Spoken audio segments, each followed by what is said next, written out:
สวัสดีทุกคนสบายดีเนาะวันนี้เรามาเงินไอ้หำน้อยเนาะ ได้เสียงภาษา ไอ้บิ๊ก เลยเสร็จซัก เงินไปก่อน ไม่ใช่ยูทูบเบอร์ เงินไหน เดี๋ยวเข้ามายูทูบเบอร์มันถ่ายลวงตั้งตลอดแล้วมันเป็ดมุนเอาเมื่อถ่ายดีๆจะดูแบงค์เลยเห็น บ บ่ อตั้งหรอ เอาโอ้ยแบงค์เองเอาไม่เอา สวัสดีทุกคนสวัสดี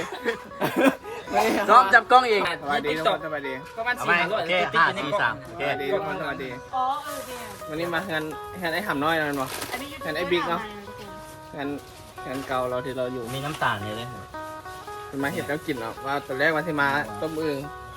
แต่บ่มี เฮ็ดช่วยเอื่อย แต่ว่าที่นี่เห็ดมักจองเนาะ ไข่มีให้เอื่อยเฮ็ดเดียวจีบอกกันเรื่อยมาน้องกันนะเขา ดุกันไร โอ้ยบอกให้เฮียเป็นบอกเขาไม่เห็นน้องกินเป็นมา สมัยก่อนเพิ่นเลี้ยงป่าที่นี่ได้ตอนไอ้มา มีไป แต่ก่อนที่นี่ได้ต้นนี้เด้ต้นกล้วยอัน โอ้ฟืนนะ ต้นกล้วย เราเก็บฟืนมาเอาไว้ดัง แต่ก่อนที่แล้วเงินแป้งกะเก็บฟืนมาย้ำฝนกะเก็บมาไว้เอามาตากแดดเอาไว้ดังเนาะไม่มีเงินเด้บด บนอื่นมันไม่ได้เวลานั่งขี่คันก็คือนี่หรอก จะผ่า มันจะเห็นดาวอีกทั้ง ผ่าน้องไผ่ไปตรงบริเวณ เอาไว้ อันนี้ก็เป็นบอลเลี้ยงไก่เนาะแต่ว่าไก่น่าจะคล้ายไปละเดี๋ยวแต่คอกต้นกล้วยมักทั่วนี่แหละมันจะไปต้องซื้อเนาะมันจะมีเลย โอ้ดีเราอยู่นี่เราจะกินอย่างที่จะบันเด็ดออกเลย ชนพักนี่หรอกกองที่ชนพักนี่ เอาไอ้แพน เอาแผ่นมา ชนพักเป็นของเขาปลูกเขาปลูกอยู่หลังบ้านเลยมันก็มันอยู่ห้องเดียวมีแอร์เลยเบิ่งแอร์บ่ โอเค เอ้าจะไปต้องห้อนเด้อเราไปพุ่นมีแอร์จะอยู่ขึ้นมาได้อยู่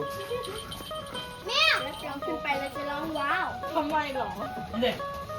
เย็นตลอดที่นั่งนั่นมาเสีย เออว่าหันเนี่ย จะไปอยู่สบาย รถก็ไม่ขึ้นป่ะ ฮะ มึงขึ้นไปวะ บ่เคยหรอกมันงานเนาะเคยขึ้นที่โกกโซ โกกโซ คิดเดียวแต่น่ะกูได้เธอ3,000กูเรียนได้คิดกินน้องม่วงนะ บอกแต่งเชื่อไปป่ะ กินข้าวโกกซื่อๆ นี่ป่ะ กับหลักบางโมพอ ไปแม่โคเวอร์ตามตัว แล้ว cover แล้วแจ้ง ขึ้นไปเลยครับผมไม่ได้หลักนะครับ ผมไม่ได้หลักครับ กินข้าวโกกเป็นอย่างนี้แหละ แม่ขึ้นไปแม่งก็มารักนะเดี๋ยวออกมา ไปขึ้นไปไหม ขึ้นยาแก้วกันที่ค่ะ แตงเจียวก่อน เอาเดี๋ยว แตงเจียวอยู่หุ่น โอ้ในห้องน้ำน้องห้องน้ำเขียดนอกกับที่เป็นที่ไหนเนาะแต่ก่อนเอาเงินเห็ดที่ไหนแต่ก่อนขั้นตอนการเห็ดแล้วเนาะเอาเห็ดเลยวันนี้อันนี้ยังวะ ในมันออก โอ้ในมันออกกินในมันกินได้ปะ มีเปลือกมันเลยยาวไป โอ้ได้เอาในมันออกเนาะเขาใส่อย่างไรเนี่ยใส่อย่างไร ตัวนี้บ่ แมน ตัวนี้ก็เอาหมามันแช่น้ำมาได้ ออกมาเทน้ อันนี้มันออก ำมีมะเขือเนาะเขือมะตัวกันจ้องเราในห้องเนาะ พิซซ่าเนาะ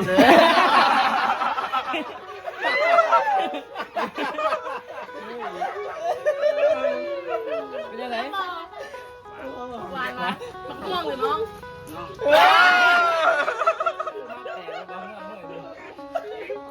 ก็หน่อยว่าแปลก ก็พิซซ่า มาแปลกว่ะ แรกมาบิ๊กบอกว่า เอาอีลิส ชาเขียวพี่หวานนะไม่ใช่ครีมเทียมนะ ทุกครั้งเนี่ยใส่กับพุ่น ไอ้วานี่ มีทราย ต่างประเทศเพชรเหรอ ดูดมัน ปล่อยมันเผ็ดหน่อยแต่ว่า เอาการ์ดเอาก็ได้ แค่เหรออีลิสซุปเผ็ดแบบดีกินแข็งเลย ปกติไม่บอกกิน แค่เหรอสำหรับมุกเขียดได้เนี่ยไปจ่ายกินมุกเขียดเห็นบ้างไงจ่ายของมุกแข็งนี่ไอ้บุกคือว่าบ้าน กินไม่ตุ๋ย เอาจะกินมุมไก่เลย เสียผู้ตุ่ม ตอนนี้ยังติดแปลกๆหมูนะ ที่แม่มุกเขียด ถ้าทุกคนอยากเบิ้งมุมไก่เบิ้งช่องเข้าได้ประหยัดช่องกินได้พี่ ใครเห็นมะม่วง เอ็นมัวช่องแม่ เขาเขียดนี่ไม่รู้มันเขียดแบบเขียดหูนั่นนะเขียดมันอยู่ในทรายนะเขียดได้หรอ เฉียดตา เขียดทรายคือดินทรายเลย ภาษาอังกฤษเขียด เขียนนี่แม่นก็ดีเลย เปลี่ยน อ๋อผมมี เขียด น้อยหน่อย เออ เขียน หมดเลยเลยใส่เลย บททันเมื่อกี้ลายตาเบิ่งเลยขึ้น โอ้บางงานก็เสียเบิดมือเบิดเดียวพอดี ลายตา หัวหัวว่าหัวกันเลย สั่งมาแล้วเสร็จ เลี้ยงก่อน ได้อยู่อ๋อมันกินแล้วมั้ย เราไปกินข้าวแล้วเนาะกำลังที่กลับไปคันไอ้บิ๊กนะทุกคนกลับไปนั่งเล่น กลับไปเถอะ เพลงหยอก งามน้อย โอ้ยซัมเมอร์เลย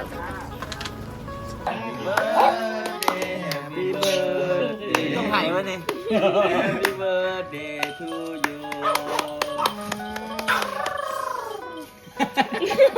เป่าทีแหละ สูบ อะไรกันเลยจะพาเปา ฮะ เทียนเหียงเทียนกับไฟ เทียนกันหายทั้งมึงอยู่อยู่แค่นี้ หายแล้วก็เห็น ไปหาแหละบ่เห็น กูแค้น แปลว่าหยามหยาม แค้นนี่ หยามถ่าย แค้นเลยวะ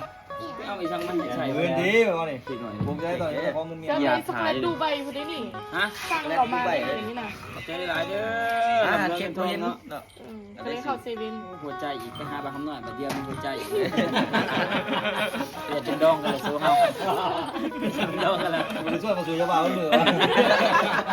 จะจอยเด้ จอยเด้อไปอยู่กับเฮ็ดจอยมึงนี่เลย และหลังจากนั้นเขาก็มานั่งแต่งเพลงเนาะ